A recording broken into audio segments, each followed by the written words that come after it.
things are not always easy to get to or whatever.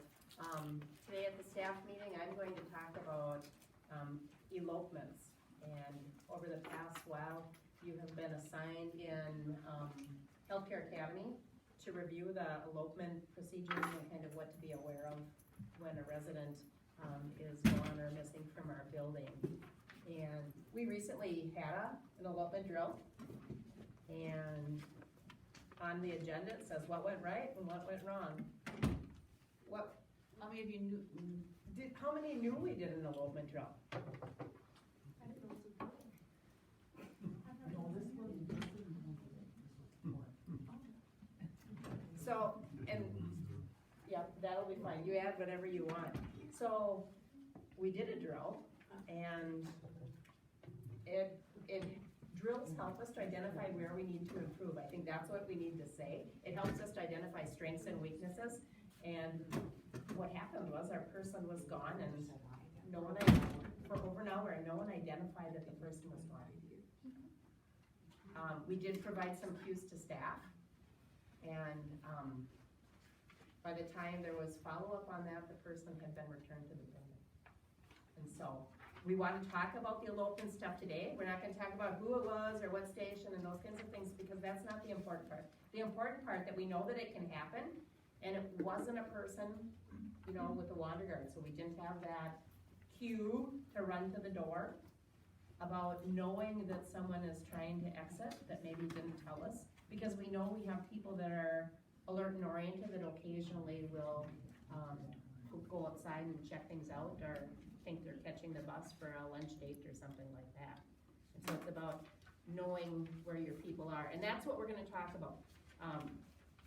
First, we're gonna talk about elopement. If someone is gone, if someone identifies that someone is missing, how do you know what to do? How do you know what to do? If this is the first time you've ever been here, and this is the first time the staff has said, we can't find Mary, what can you do? There's a book in the stations that tell you, like, What? emergency procedures. Yep, what does it look like? It's like Different colors. yeah, it's different colors and it's got like flaps on it. Yeah. Does each nurse station have one of these? Yes. Yes, if you don't know where something is, you might check on the bulletin board at the nurse station. The department managers, most of them think they have a bulletin board in their area that also has one of these. Elopement or missing persons is only one of the many things. It talks about Heimlich maneuvers, CPR, severe weather alerts, evacuation and fire information also. So this is a really handy thing. This one is from the elevator, so there's one in the elevator. So everybody can access that. So if you don't know what to do, right in the top it says missing persons. If you have someone looking for a person, who's the first person you should tell? Charge nurse, exactly. What should the charge nurse do? Yep, notify the other 3 neighborhoods. Who else should they check with? Who are we attached to? Parkview Court. Maybe they went over to Parkview Court. Maybe they're at bingo at Parkview Court. Maybe they followed somebody from Devotions back to Parkview Court. So we should always let Parkview Court staff know that we are looking for a resident. After that happens, what else should we do? Put all walkies on station 4. Yep. Yeah. And then look on each station, and then designate an aide. If you can't find them, designate an aide and send them outside to check the perimeter. Yep, the aide that goes outside should always take like a cell phone or a walkie, so we can let them know if we do find the person inside. You will need to take a cell phone. Just cell phone, the walkies won't go far Yeah. enough. Okay, okay. What kind of areas should we look at here in the nursing home? Everywhere. She says that because we found a person in an area that was typically locked. So when we looked for them, we didn't go in that area because we thought there was no way that the person could be in there. And we found them in an area that was typically locked, but there had been some maintenance work that day, and Like Bates, she's fast. She can follow behind you and then you turn around and didn't know that she was in there. Yep. Like she's pretty quick. Like if you walk into the dark tub room and she follows you in there and then you. Close the door. offices, Cheryl's office, storage, laundry areas, closets, resident closets in the rooms, under beds. any place that the person might have gotten to. If you think they're outside, we already talked about that each neighborhood could designate a person to go outside and look in their immediate area. Who else should you call and say, we're looking for somebody? At what point do you notify more people? If they're not in your, or right away, if they're missing, not in the building. Well, I think, if you do that quick sweep of your neighborhood, and then you've called, the other neighborhoods, do you think you should call Mary? Do you think you should call Carrie? Do you think you should check Where's with, your first point? let those people know, so that they know that there is something happening? Notify some of the rest of us that we can also be looking, or maybe we saw them go with a family member or something. How about the new phone system? I was just gonna bring that up. With the new phone systems, we can page. We're not going to use that unless it's an emergency, but that would be a way to let somebody know that we are actively looking for a resident and who that is. And it just pages to the phone, it doesn't page out of the ceiling. So you'd have to be by a phone to actually hear that happen, but Does it go to the cell phones, or is it's just the desktop phones? Yeah. But if there would be someone in Ruby Ridge and Sunrise Cove was paging, anybody standing there would hear that page, okay? And Trista reminded me, there's a direct page button on the phone, so maybe when you get back to your neighborhoods, figure out what your page button is, cause, that's a quick way to get a message out. Well, there's a direct page and then there's a page all, so you wanna hit the page all one, so that goes to all the phones. The bottom right. Yeah. At what point do we call the police? As soon as we can't find them. If we've done a reasonable search of our property and building? Mm-hmm. And what do you think they're gonna wanna know? Where they were last, what they're wearing.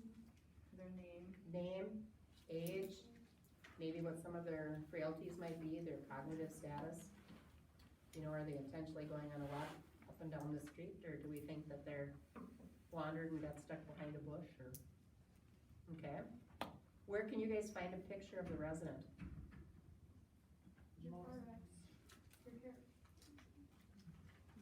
Yep, it's in point click here, so we could show them a picture if they ask to see it.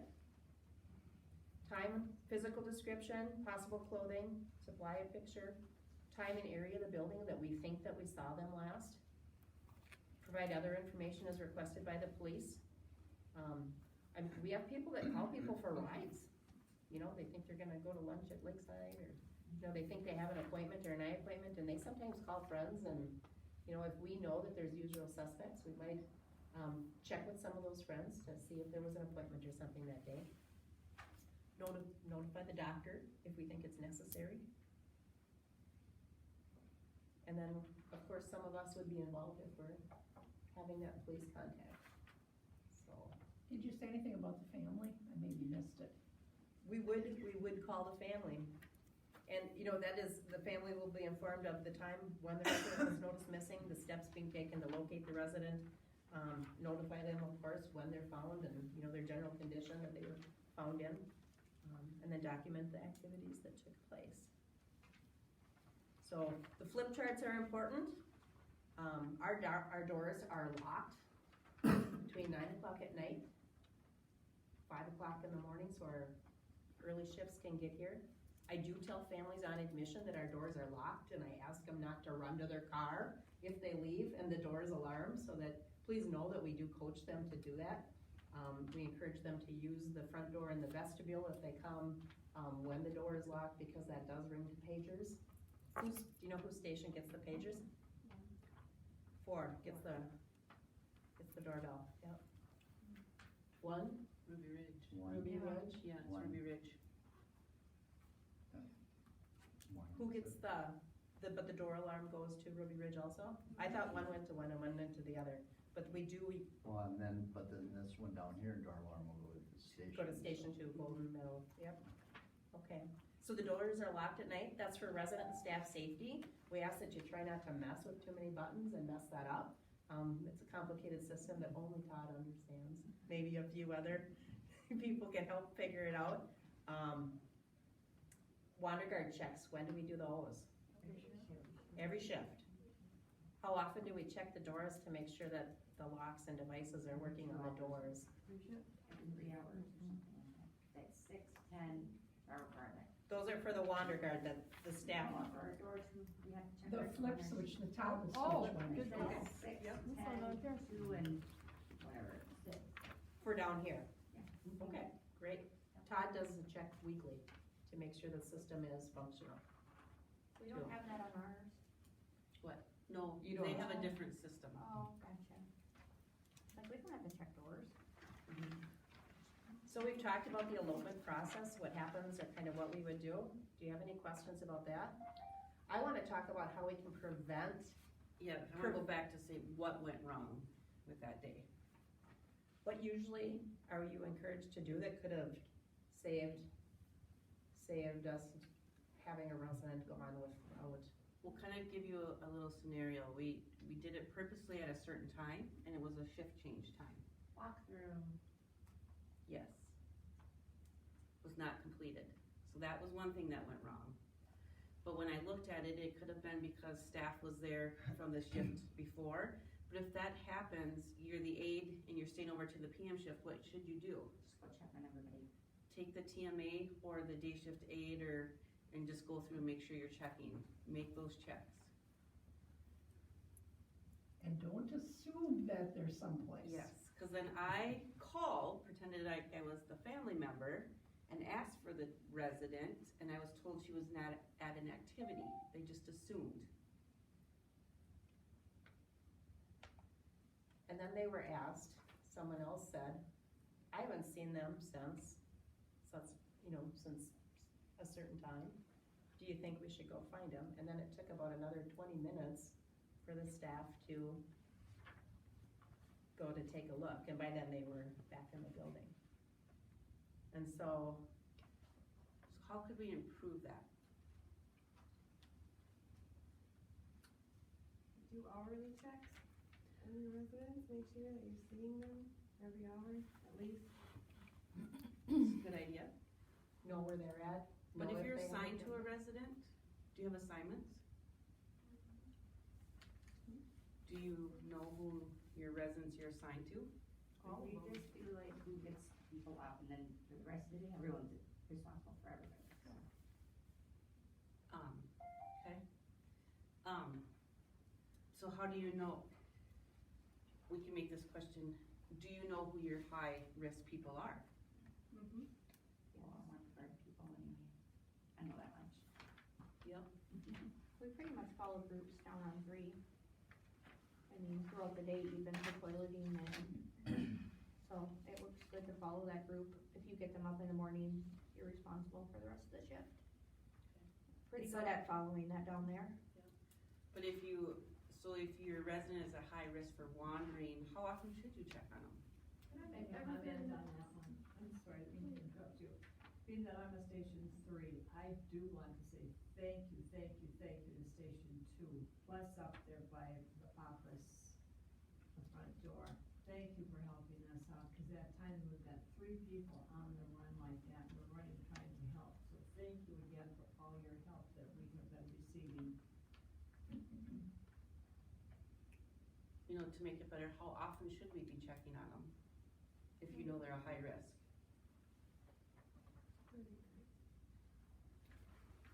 How about every time you come out of a room? So you know where they're at? Person over on two. That you check frequently. Yep. Between every person. Yeah, eyeball them. Yeah. Just eyeball them so you know where they're at.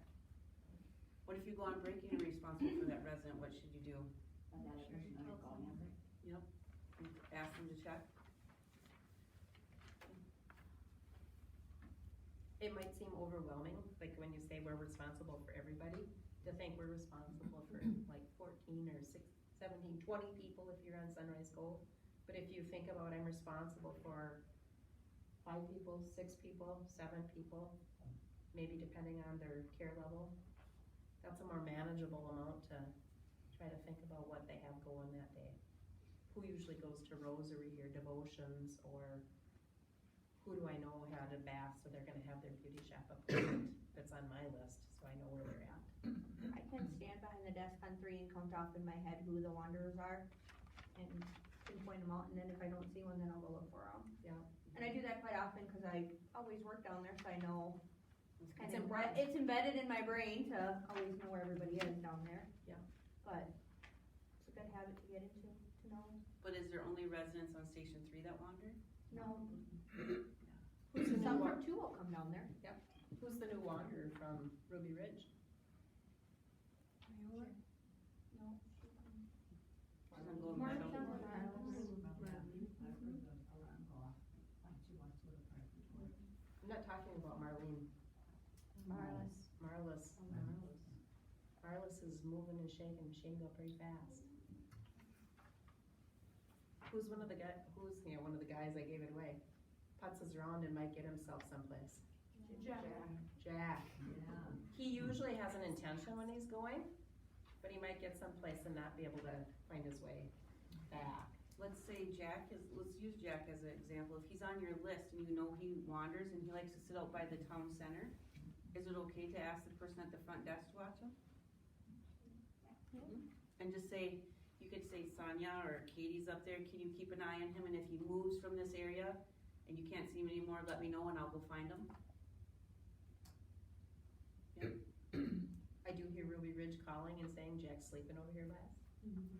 I mean, that's kind of the same thing that Station 2 does for Sunrise Cove. Those are helpful things. Yeah. Those are helpful things. Cherokee's really good too, can still call if they have like Jim Codner, he likes to wander down there and put himself on the new step, and then they'll call. Or Sonia will call and say that he's hovering around by the front door. So they are pretty good at calling if they see him down closer to the door, you know. What if past the we- town center. What if we have a resident that's by the door and they wanna, and we know they have a wander guard and, maybe they just wanna check the weather. Is it okay to Bring them out. bring them up, let them feel the cool air or get a breath of fresh air? Mhm. If you're with them when that happens, is it an elopement? No. Is it okay if they sit in between in the vestibule areas, in between the doors? And as long as you know they're okay. Is it okay if you stand there a few minutes with them? Is it an elopement if they get out the door and the buzzer is ringing and you're going for them? No. That means their system is working and alerted you and you're going for it. But if that happens to you, who do you tell? Charge nurse, yeah. Who's responsible for wandering residents? And who is everybody? Any staff members. Any staff, yeah. Who's responsible for answering the door alarms when they go off?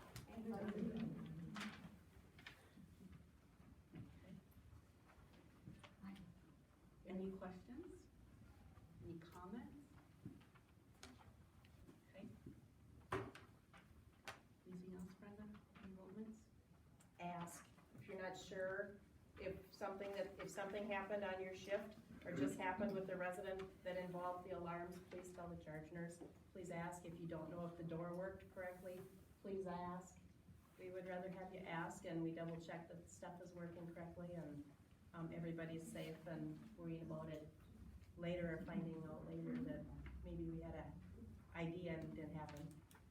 You wanna talk about the codes? That's, All that stuff. How about if a resident gets out and they don't wanna come back in and they're fighting with you, what do you do? Stay out with them. Huh? Stay out with them. I'm sorry. stay out with them. Yep, do you just let them go? Out?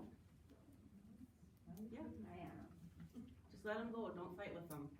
A lot of times they'll just turn around because it's cold outside, they just wanna check. Don't fight with them, let them go, just keep an eye on them if they go.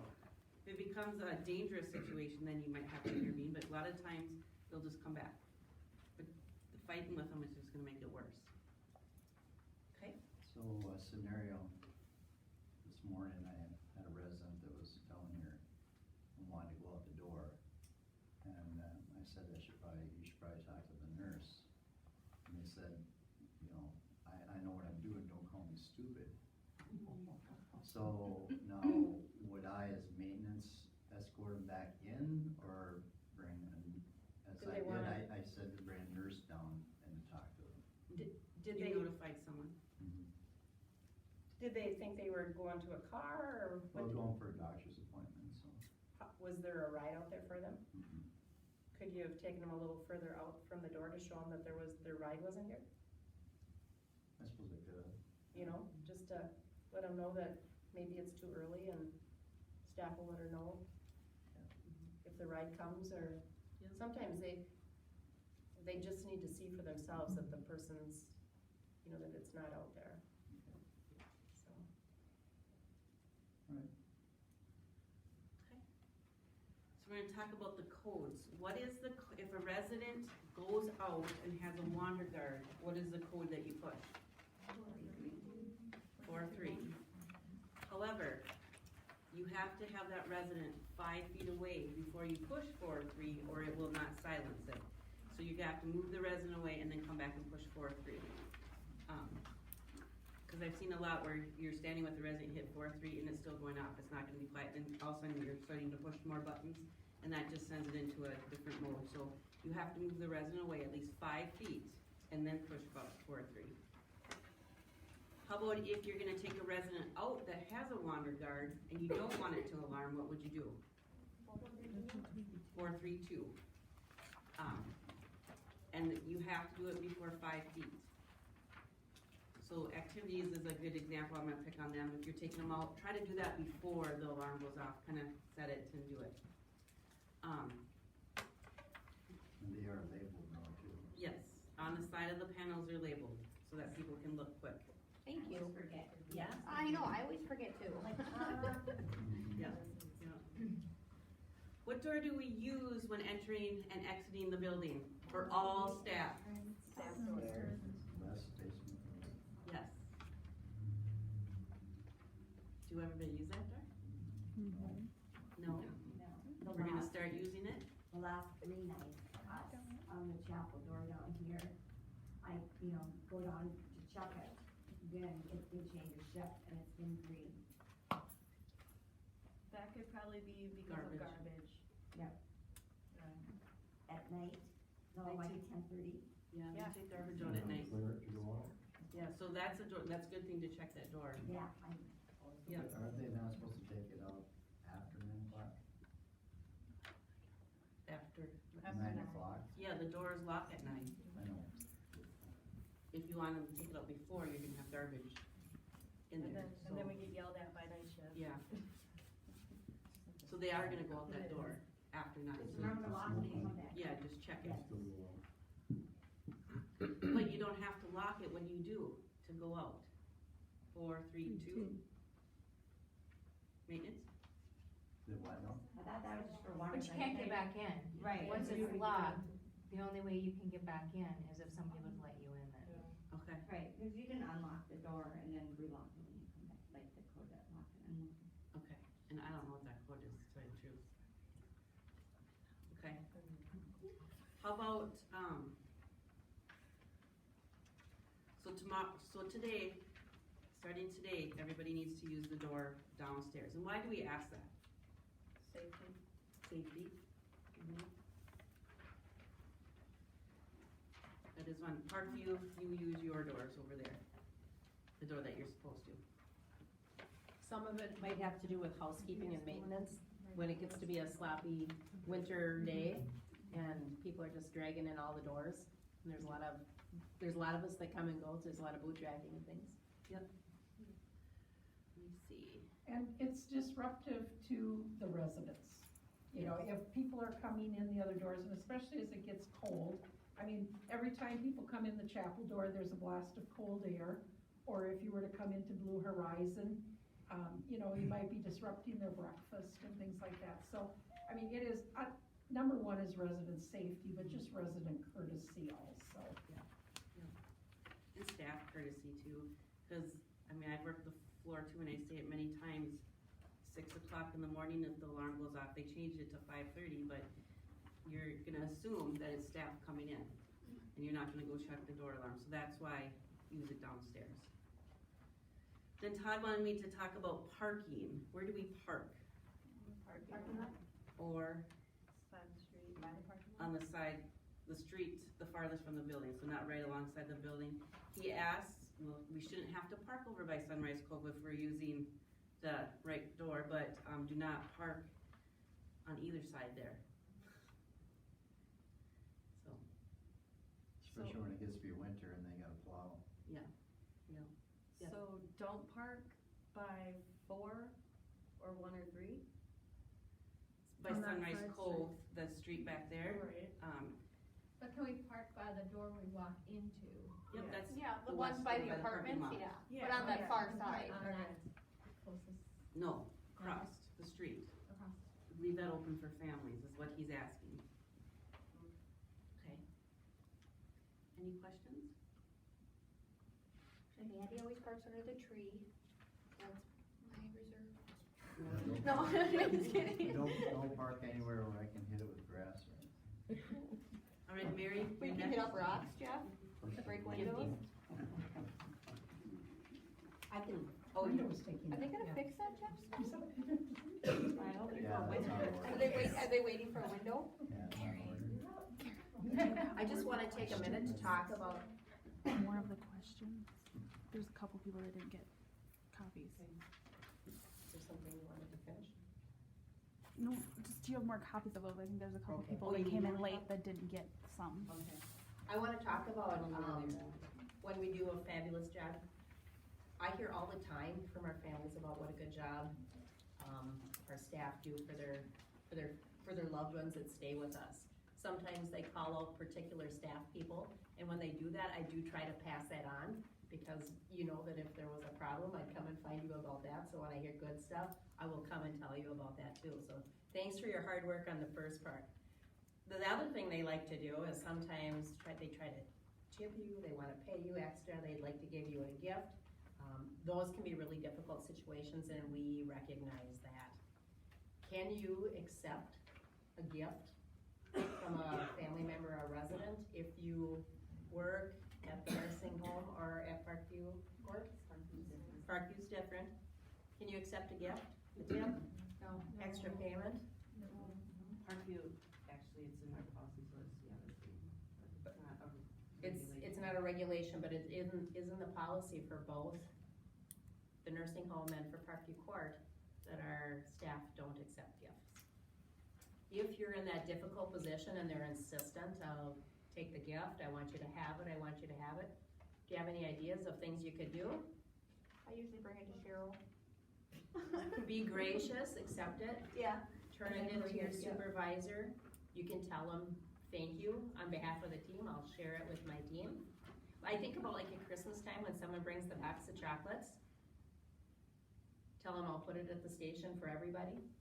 You know, you can certainly accept that, but then tell somebody, make sure it gets shared.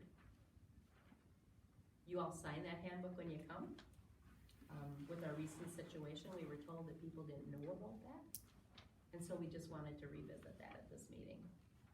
And if you do get in a sticky situation, let us know. You can always accept it and then just carry it to somebody and they'll help you with it, okay? Any questions? I didn't look if there were any questions about that. No.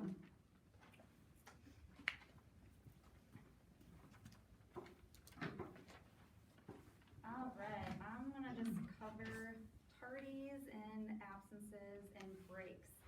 So to get started, I'm just gonna go over break times. If you're scheduled 7 or more hours, you do get a 30-minute unpaid break and then 2 15s.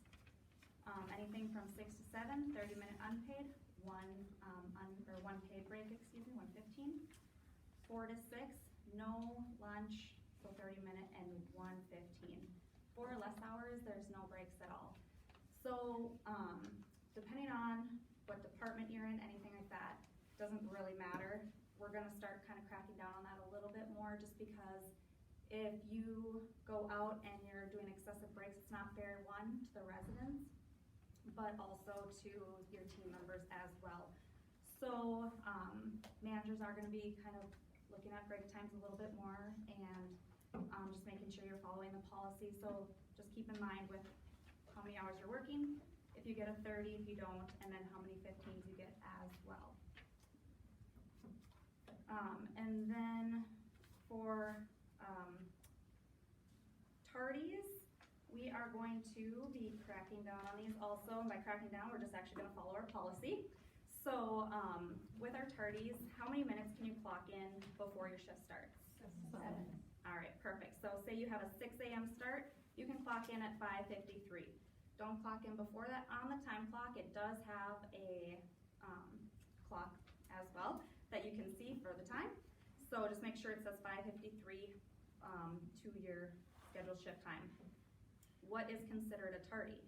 How many minutes? 3. 1 or more minutes. So if you clock again, if your start time's at 6 and you clock in at 6:01, it's technically a tardy. So that's why we have our 7-minute rule, so you can have time to clock in, get up to your station, to your department, whatever it is, and get ready to work. We have it set as that because we want you up to your designated spot, again, for the residents, because we wanna make sure that we're able to get started on time for them. But again, for more so the nursing department, but if you are relieving somebody of their shift, we wanna make sure that they're able to get the information relayed that's need to be relayed, and then be on their way as well. So again, it's for, obviously, our residents, number one, and then other staff is the next important part there too. Our supervisors, managers are gonna be taking a look at the time clocks when you clock in and out, cause we can see the times. They're not doing it to be mean. Again, we're just trying to follow our policy right now, and kind of crack down, just because we see more and more staff are kind of taking advantage of this. I've heard in the past, they thought the 7-minute rule was for before and after. It most definitely is not. Again, we wanna make sure we're here for our residents. Question, Kirsten. Yes. So like if we come in at 6 o'clock for day shift, how long does the night shift have to stay? What is their shift times, is what she's asking. 6:15. Yes. So when can they leave at the earliest? 6:15. Okay. So your scheduled shift, you can clock in, so say you have a 6 to 2:30 shift, you can clock in at 5:53, and then we want you to leave the floor at 2:30. So then you can clock out, so then you have that 7-minute rule for clocking out as well. We don't want you to leave your shift early by any means, cause again, we are here for our residents. Night shift leaves a lot early on. Are they able to leave after we do walkthrough and report? Even if it is early? If it's okay with you. Even yes. if it is early? Mhm. Okay, as long as that's done. Yep. Okay, that's what I was asking. They didn't have to stay until Is that, 6:15? is that the same with like afternoons, if like someone's already like working that shift already and they don't have to do report, whatever, is okay if the 2:30 person, or the 6 AM person can leave like a couple minutes early? If it's okay with your people on the floor. Yeah, making sure, I mean, especially Not for just nursing, leave. making sure that you have everything completed, everything, you make sure your staff members also know, your coworkers. For other departments, obviously, making sure with your managers and stuff like that, but for the most part, your shift time should be from anywhere 7 minutes before the start time to your start time until your designated end time. Then go downstairs, clock out, obviously, again, use the employee entrance exit there too. I have a question. Yeah. So can an aide say it's okay for another aide to leave, or it has to be by the person in charge of the station? Yes. The answer is the person in charge of the station, whether it be the TMA. TMA or the LPN or RN that is working. Yeah. And, one of the other examples, and I don't know if we have much of it going on now, but some people used to think that if I punched in at 5 minutes to my beginning of my shift, I could punch out exactly 8 hours later. So like, we'll use the 6 to 2:30 example again. They punch in at 5 to 6 and then punch out at 2:25. Again, it's really designed to go to the end of the shift. Yep, so again, just making sure that you are, even if you punch in 5 minutes early, making sure you're on the floor for your resident and doing all your final checks, before you actually go down and clock out, so at that time it should be your end time. Do you have any other questions kind of on the tardies at So all? are we supposed to be writing people up for tardies if they're not on the floor by like 6:01? We are going going to actually have, managers kind of start looking at the Okay. actual time clocks when people clock in and out. Okay. Just so it becomes more of a fair basis, it's not, oh, this person's always picking on me, oh, I get by with it Okay. because of this. So we want it to be very fair, so managers are just gonna start kind of taking a look at that, yes. So, what happens after you've been tardy too many times? Yes, so we have a rolling calendar year for our absences and our tardies. So if you're within your first 90 days, your third tardy is gonna be a first written warning, fourth tardy would be a second written warning, and then a fifth tardy would be a termination. Then it goes into a rolling calendar year, so basically if I was tardy, let's see, 9/26 of 2018, come 9/26/2019, that one then drops off from the year before. So come that day, they kind of keep falling off. That's how the rolling calendar year works. Does that make sense to everybody? Yeah, okay. So then within the rolling calendar year, your 10th tardy would be a verbal, to your 14th would be a termination. So you have 13 times to be tardy without getting terminated. If you think about it, that's more than one a month. So, we understand life happens, we understand we live in a snowy state. Obviously try to leave. Train. Yeah, train, that too. Obviously try to plan accordingly, we understand, but again, that's why we have up to 13. If we're in the nursing department, if you know you're gonna be tardy, please be respectful and call the station and say, hey, I got stuck behind a train, hey, got held up at daycare. Really any Just department, let them- actually. Yeah, well, just let your coworkers know. Yep. Being respectful if you are gonna be late, obviously, like Carrie said, just letting your coworkers, your manager know, so they're not thinking you're just not coming in, they have to worry about who might be covering the shift, that kind of thing, again, just being respectful on that. So then for absences, this is the same thing, just within your first 90 days, your second absence is a written warning, your third absence is a termination. Again, then it goes into the rolling calendar year after the 90 days. Your fourth absence then goes back to a verbal, to your seventh would be a termination. So you have 6 absences, before you actually get terminated for the year. We do have the no fault policy for absences, so we don't require doctor's notes. Feel free to bring them in if you would like, but if you are gone for 3 or more days, your manager can request you to bring one in. And that's just due to the safety of our residents, making sure that your illness is now gone, you're able to come back without spreading anything. And then if someone's gone for, obviously over a week, we would look into if you're covered under FMLA and see if that's something that you guys would need at that point in time. And then, does anyone have any questions at the moment on absences? Your absences mean like no call, no shows, or? No call, no shows, if you have 2, it is considered like a self-termination. 2 consecutive. Yep, 2 consecutive, yep. And then, again, just so everyone is aware, if you are gone for an extended period of time, so say you are sick for 3 days, that does only count as 1 absence, it doesn't count as 3. So, again, just so everybody knows, so you're not like, I was gone 3 times, oh no, I'm gonna get back and I'm gonna have a verbal warning said one before, so it all is included in the same, as long as it's the same thing. I was just gonna kind of build on your doctor's note thing. A doctor's note doesn't excuse you or wipe out that absence, you're still Yes. absent. So, you know, that's why we say we don't require it. We trust you at your word that you were home sick. Or if you went to the doctor and you were sick, I mean, you can bring it in, but we're not gonna, request it or make you bring it in. So, any questions at all on tardies, breaks, absences, anything like that? You said the absence would be the same as the calendar? It'd fall Yes, off? rolling calendar year, so come that day of the following year, that one then drops off. So, and if you're ever wondering where you're at with any tardies or absences, please come and ask me, I track it all, so I would gladly look it up for anybody, so. Anything else? Alright.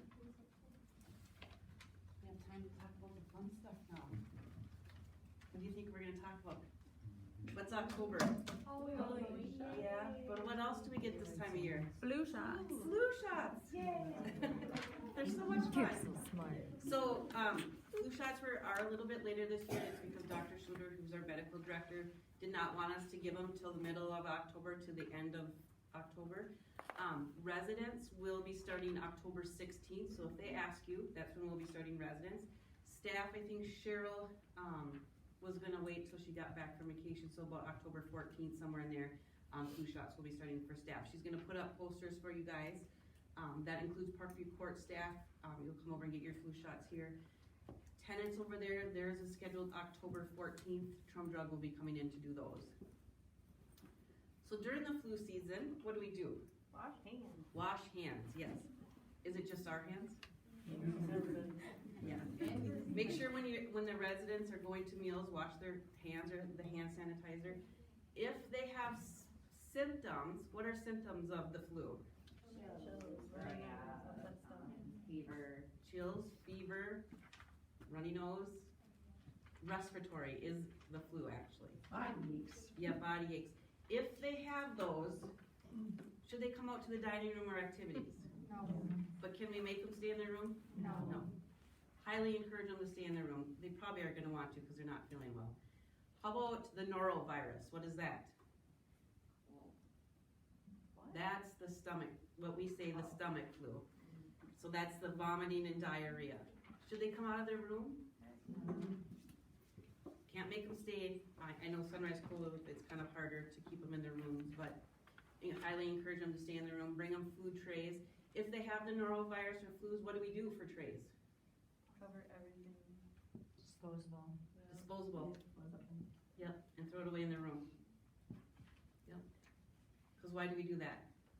Infectious control. Yep, you don't carry it all over the place. Yep. Okay, how about, if you're sick, should you come to work? We just got done talking about absence and Yes. now I'm gonna tell you, stay home. We don't want you here if you're sick. Why don't we want you here? These people are gonna get it. Yes. Residents are highly acceptable to get sick, so please don't bring it to the residents. And then staff, too. Any questions about the flu, norovirus, anything else? Yes? So say I have a cough, but it's probably not cold related or anything. And the nurse is like, hey, let me take your temperature. I have the right to refuse, right? You do, yeah. Okay. Yeah. Just making sure. Can't make you do anything. We might have a little conversation about why you're here.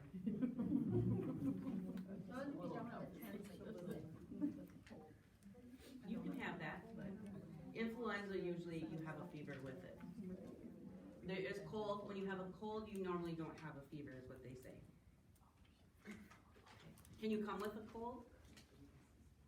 Depends. I would use your judgment. Like I'll use Nicole Glines, for example. Right. Hers was a sinus infection, but she was coughing, hacking, runny nose all the time. Should she be at work? No. Did she come to work? No, good for her. Okay. Any other questions?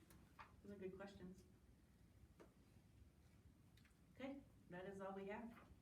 Oh, we gotta do our drawing.